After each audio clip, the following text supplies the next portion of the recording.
You're listening to the Happy Productive Podcast. I'm your host, Jennifer Dawn, business coach and founder of Freedom Builders.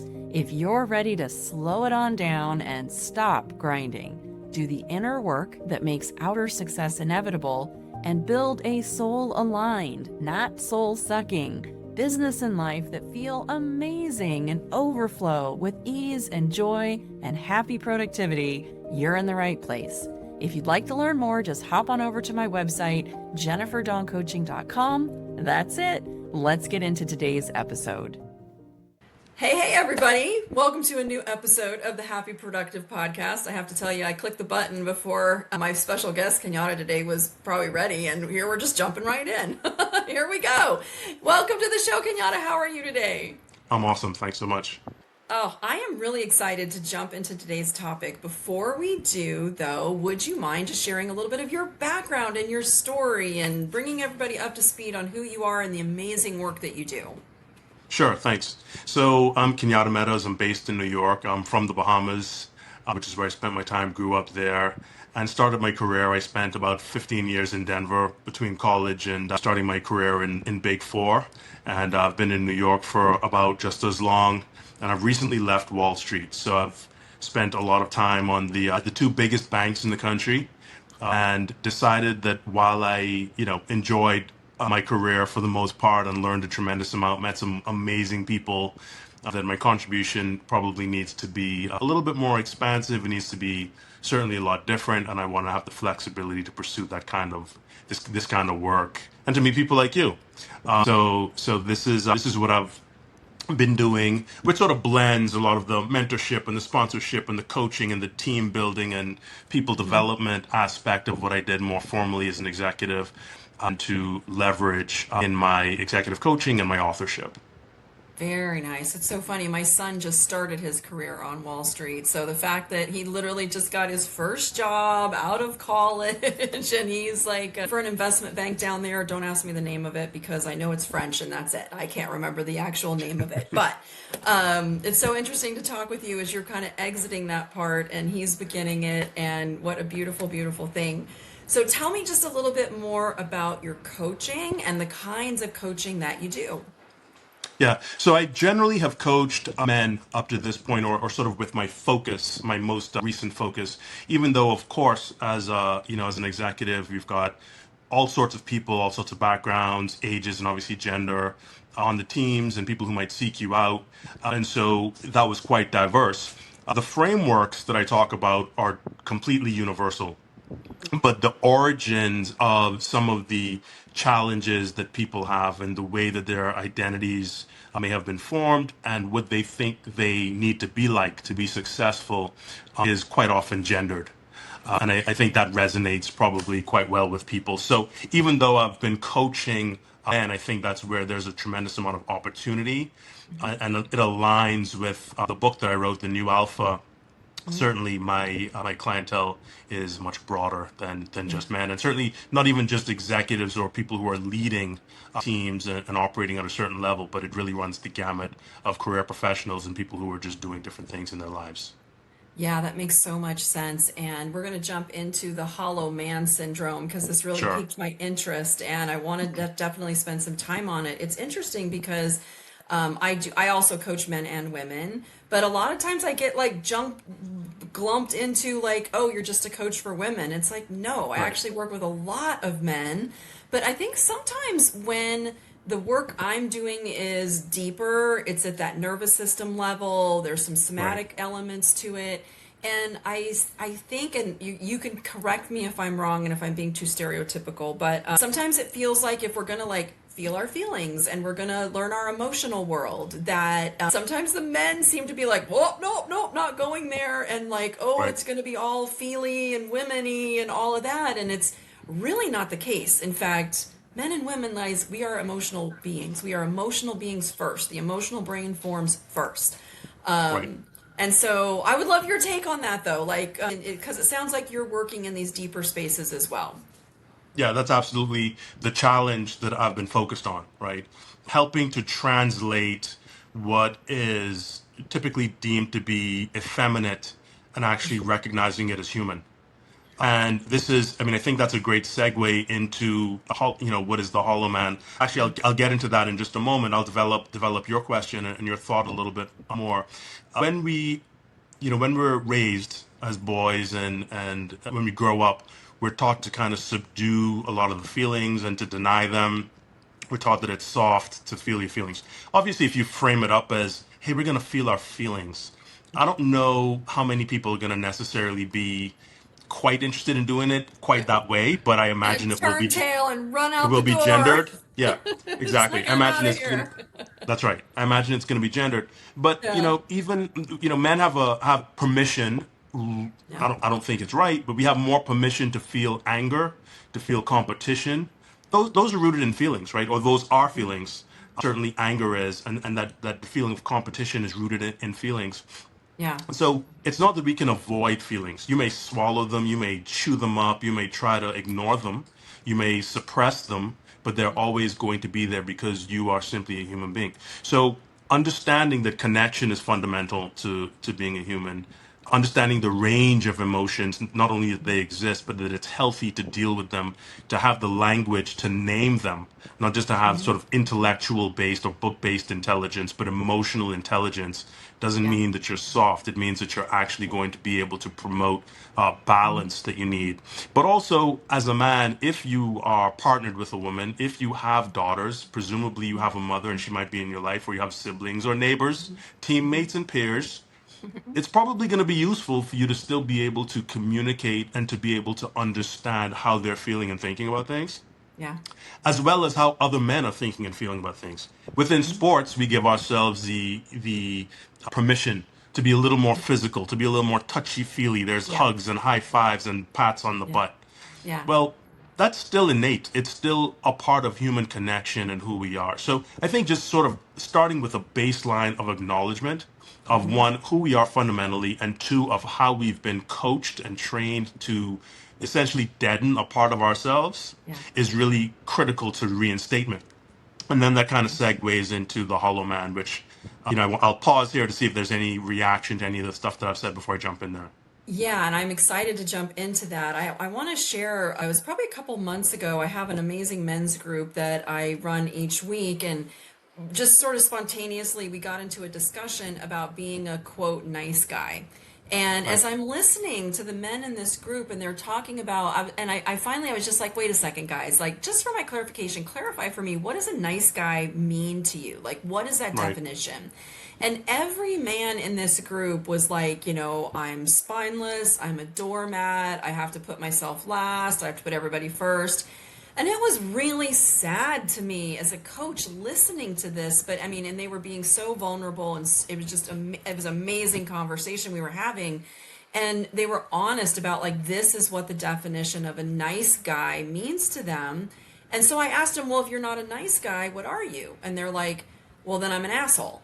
There's like nowhere else. There's nowhere in the middle. It's like I've got to be Hmm. this spineless doormat or I've got to be this jerk. And it was really eye opening. And I would love your feedback and comments on this as well, just from a male perspective. Like that, just like if I'm either in this bucket as a nice guy or I'm an asshole, and there's not a lot of ground, middle ground in there. And that's a hard place to be for men. Sure. I recognize that some of that resonates certainly, and I think that's true for a lot of men. The question that I would pose to them, even as a group, is how much of that is what you actually feel? How Yeah. much of that has been imposed upon you? And how Yeah. much of that have you internalized, or are you sort of still rejecting that, right? Yeah. And so I think clearly we can think in more nuanced ways than that. And the question is, a part of having a spine and not being spineless is to Mm. set boundaries. Yeah. And Mm. your boundaries are actually sort of respect, not just for yourself, but also for the other person because you're communicating clearly. So Yeah. it's no, I'm not going to be a doormat. No, I don't have to shout and yell. I don't have Hmm. to, you know, clam up and give you the cold shoulder or just go Yeah. and play golf with my buddies or have a drink outside the house or whatever the case is.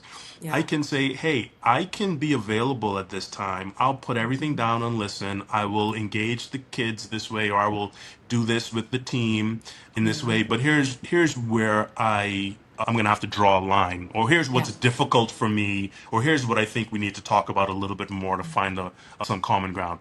That is not being a doormat. Right. It's not being a jerk. Yeah. It's simply saying, here's where I am and here's what I need. But again, you have to define that for yourself. You have to be clear on what it is that Right. you need and what your boundaries are going to be, which is something that I think a lot of people don't do. And it also Right. requires not just thinking, but it requires feeling. What makes me feel this way? How do I Yeah. not want to feel? And what does that require? Yeah.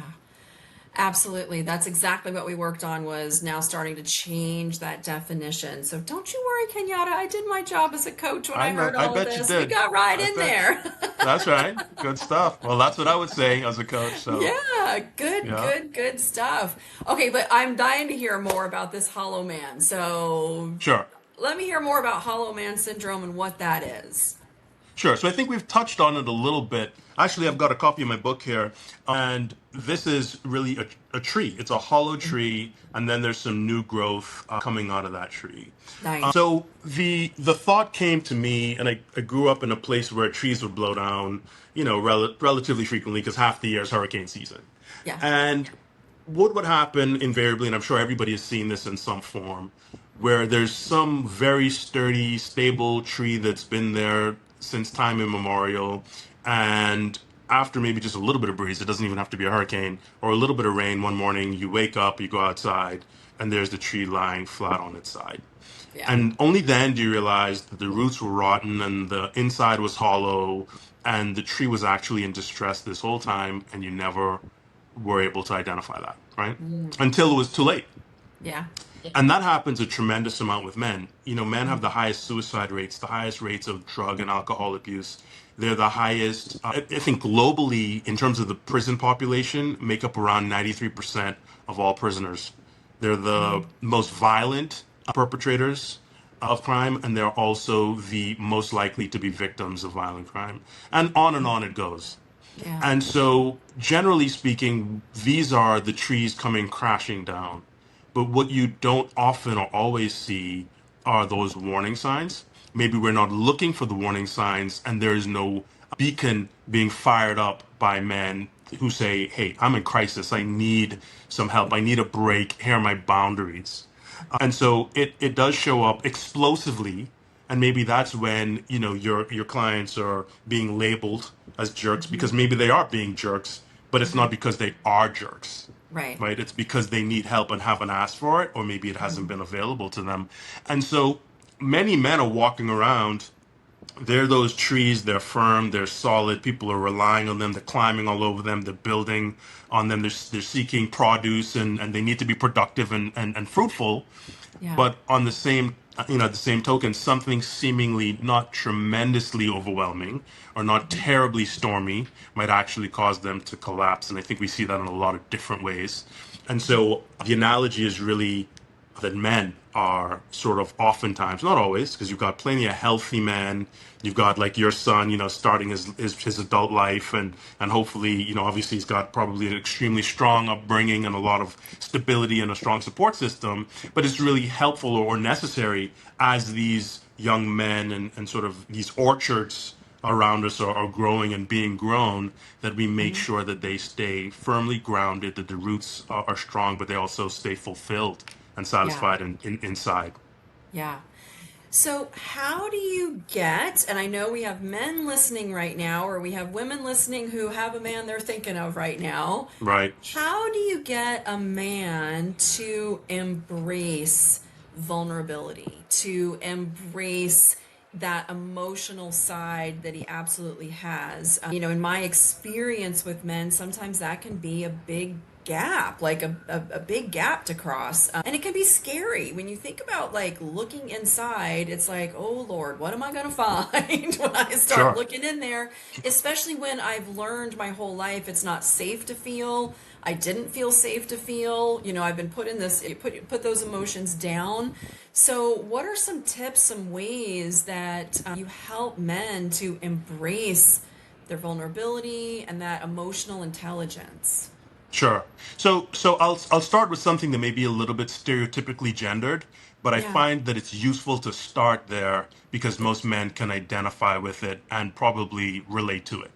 So if we think about what it means to be a man, right? Let's air quote that Yeah. so that we don't get canceled. What does it mean to be a man? Well, to be relied upon in a certain way, to be strong, to be a provider. I think we generally would accept that, and that resonates with most people, particularly those who don't want to be touchy, feely, right? Yeah.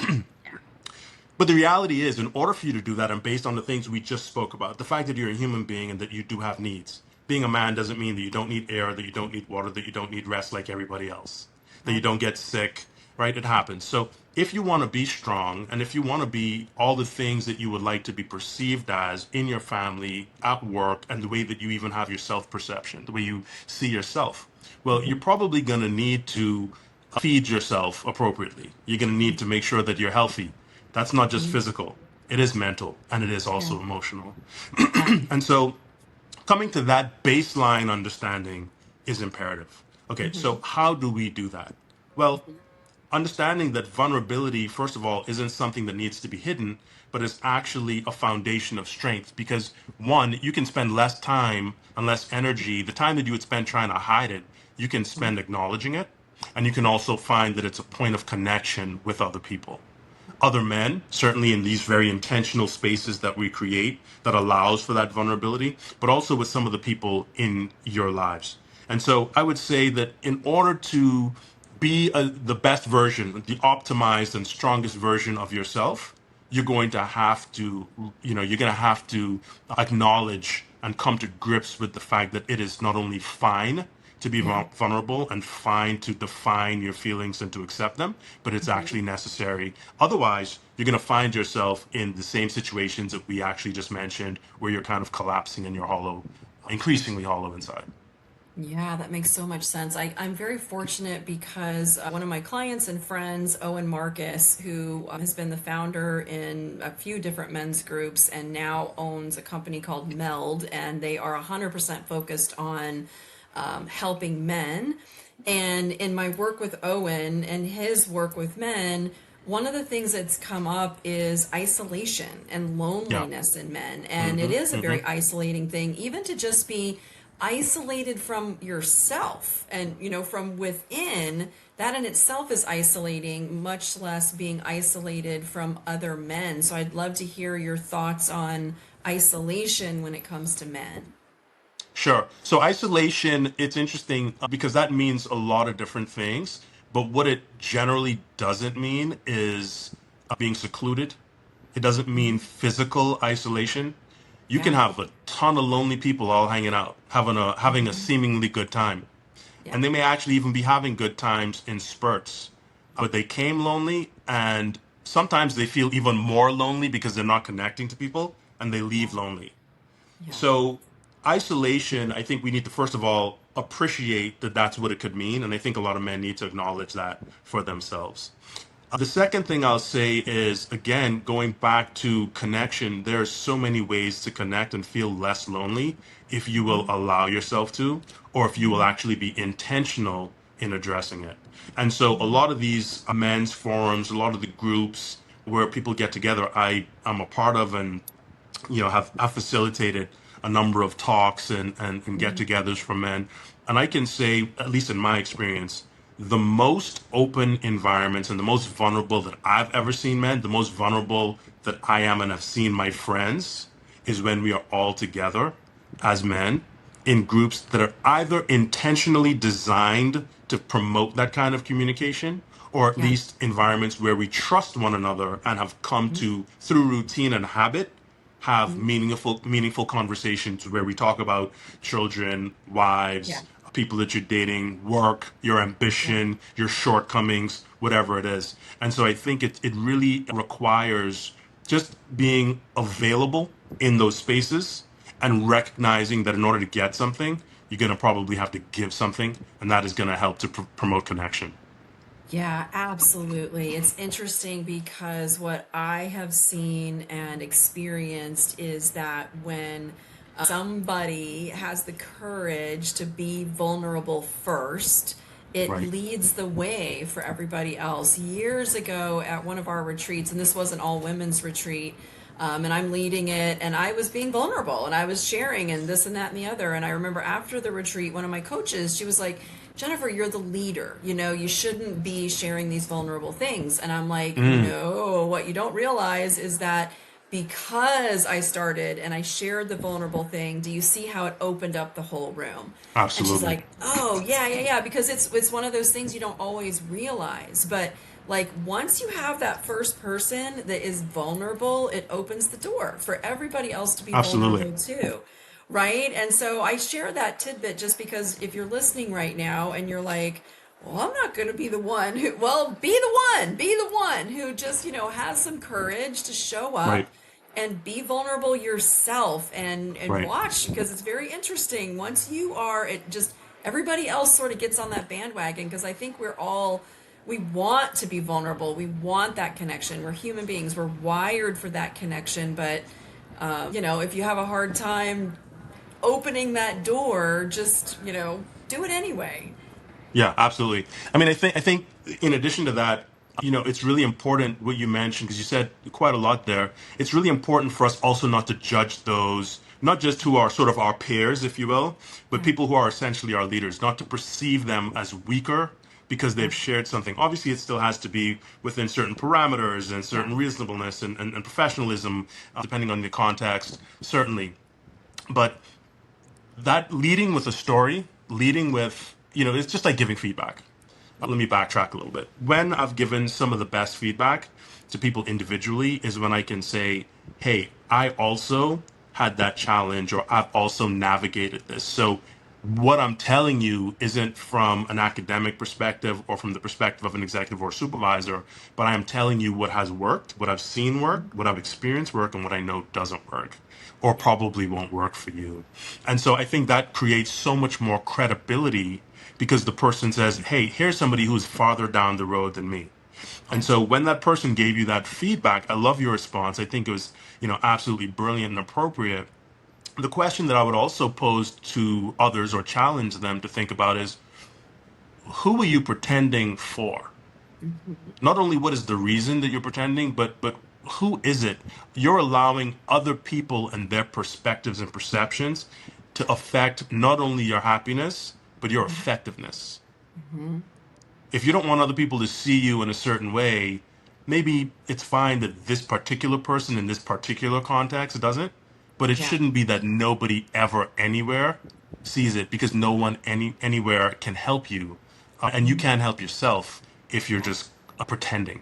And you Yeah. have to look at yourself as well. When people are pretending, they have a much harder time, in my experience and my belief, to even Yeah. look themselves in the eye Yeah. because they're accustomed to being deceptive and pretending, and they can't stand to look at themselves because they see the real them. They know that that's the real them, and that's not who they're presenting themselves at even to themselves. Yeah. And so you want to have an honest relationship with yourself. 100%. All right. On that token, so talk to me a little bit about like how much of your career do you feel like you were leading with vulnerability and emotional intelligence versus which I see in myself and a lot of others of, high performers, we tend to be up in I'm our sorry about that. heads. We're thinking, thinking, Oh, thinking, I'm sorry. we're, you Sorry good? about that. Okay, no worries. So, a lot of high performers, we're thinking our way through the day, we're up in our heads all the time, we're not paying attention to our emotions. And so, I would just love to hear a little bit about like your journey. Like, did you step into all this vulnerability and emotional intelligence, or did you have to learn it for yourself? Well, it's certainly iterative. I mean, there's no question about that. I think I've always been very self-aware. Mm, That doesn't mean that I've always done what I probably should have done at the time I should have done it. But I've generally never really been deluded in terms of what it is that I should be doing, or mm, how it is that I should be presenting, and that disconnect. I've been mindful of it and paid attention to it, and obviously other people who you trust or maybe who have responsibility over your spaces, they are charged with also potentially telling you and giving you some of that feedback. So that's number one. I've always been pretty self-aware. I've generally not lied well, I try not to lie to anybody about really Mhm. anything, but I Yeah. think most people who know me will tell you that. But I certainly don't lie to myself because I think Mhm. that is, that is one of the greatest calamities, having lived a life of a lie, and Mhm. especially when it's to yourself, when you're denying what is Mhm. true about you. I would much rather accept certain things, and I do sort of delineate between the things that are maybe imperfect that I accept because I just don't think they're material enough or sort of worth the effort to Yeah. change, but I'm not going to deny the things that do need to be changed and Mhm. know that they're there and still not try to change them. And so I think that being a part of my framework and structure has Mhm. always been helpful for me to be vulnerable. But frankly, being a father to a 5-year old, living through COVID, Yeah. having a sick parent, making Mhm. decisions that are intentional and deliberate about my life and sort of how I wanted it to be and how I wanted to progress. It requires a lot of self evaluation and Mhm. truthfulness. And the other thing that was really impactful, Jennifer, is that I started therapy about 4.5 years ago. And that's something that maybe up until a year ago, only Yeah. my therapist, mother, and the person I lived with Mm. were aware of. Yeah. Even my best friends, I never talked to them about it. Mhm. Certainly, I would never admit it publicly, not because I thought that there was anything wrong with doing it. Obviously, otherwise, I would not have been doing it. But I also was a little bit nervous about the stigma. But I think what's much more important is the fact that when more people like me who have been doing fine in life or well, who are not experiencing and did not experience any calamities or catastrophes, were just intentional about it and say, hey, here were where the epiphanies came from. Here is where the internal wisdom was sort of unleashed or excavated through this process of reflection and thoughtfulness and having frameworks. The more that we can talk about that, the more that we can help to share and promote what vulnerability is and what success can look like. And so it's a combination of all those things: timing, sort of the reflection around COVID, therapy. A number of those things helped to accelerate a lot of that vulnerability and that self-awareness that we're Yeah, I talking love about. hearing you speak to all of these things because, things like therapy and meditation and That's mindfulness and right. all those things are so important. And it's about opening that internal dialogue, that looking inside and having a conversation with yourself, a real conversation. One of the things you mentioned about lying, right? Not lying to yourself. And I just want to sit with that for a second because I would consider myself a person of integrity. I don't lie to people, all of that. But the more I went deeper within myself, I found that I was lying to myself, but Sure. not like consciously lying, but like the lies that we tell ourselves that are in there. And if you're not listening and tuned in to your body and your internal world, lies like you're not good enough or you have to Right. perform, to prove your value. Like there are lies going on in there, but they're deep and you're not going to get to them. And I only mention that because I know there's people right now that are listening to this and it's just like, hey, we can lie to ourselves and not realize it. We can still 100% be a person of integrity and do the right thing and do right by people. But if we don't open that internal conversation within ourselves, there could be lies going on in there that you don't even realize are happening. Sure. No, that's absolutely true. One of the things that I do is think about, kind of hopefully, I live to a certain age, and Mm-hmm. I normally round it out to 85, Mm-hmm. just because it's a decent number, and hopefully it's good and productive years, and I make it at least that far. But the real point of that is start there and work backwards. What's going to matter to you when you're there looking backwards? What are you Yeah. going to remember, and what type of person do you want to be? Do you want to be known as or known for the things you want to be known for, and the types of people you want to have influenced, maybe raised or shaped in your life? I find that to be a very clarifying filter. Yeah. And so when you talk about lying to yourself, or when people are lying, when we're lying to ourselves, I find that it's not really about anything that's really fundamental or Yeah. meaningful or long lasting. It's about the things that we think are important today, but Yeah. that over the course of a lifetime and upon reflection, if we were looking back, we probably would not care that much about. we probably would not invest that much in it. And it probably means that we don't even need to lie about it. The truth is going to be much simpler, and who we want to be is probably going to be much simpler than the lies we're telling ourselves. Agree. The truth will set you free. They're not kidding. And I noticed that when I started changing some of my language around it, and I still do. I say I choose truth. Even if it's Yeah. something that's hard, I don't want to look at it, or I'm feeling like, ah, I choose truth. And when you start making a conscious decision to choose truth, the truth shall set you free for sure. Yeah. Yeah. Absolutely. Absolutely. I love this conversation so much. Okay, anything that you would like to leave our listeners with? And I would love for you, Kenyada, to say more about your book and where people can find your book. But is there anything else you'd like to leave our listeners with today? I think your listeners need to keep listening to you, because this has been a great conversation, and it sounds like I already knew that you were doing some great work, which is why I'm here, and thanks for having me. But it sounds like you're really on to something and really doing some meaningful work, and so I think people really need to tap into that. But just take away 3, 4, 5, 10 things that we've talked about here, and really analyze that, evaluate some of the things that we're talking about. What makes you hollow? What would fill you up? Where are you telling yourself lies? Why are you doing that? And then what are you accepting about yourself that you maybe are rejecting? Or what should you accept about yourself that you're rejecting? One of the things that I talk about, and I'll just touch on it in brief, is the inner voice. What does our inner voice sound like? How do we speak to ourselves? Yeah. Because it could sort of predict the harshness that we use sometimes with others, or it could affect the dissonance that we feel when we're being so nice, kind to other people, and maybe we feel like a doormat because we're not being true to ourselves, and our inner voice may be closer to what it is that we really want to be saying, or what we think we ought to be saying.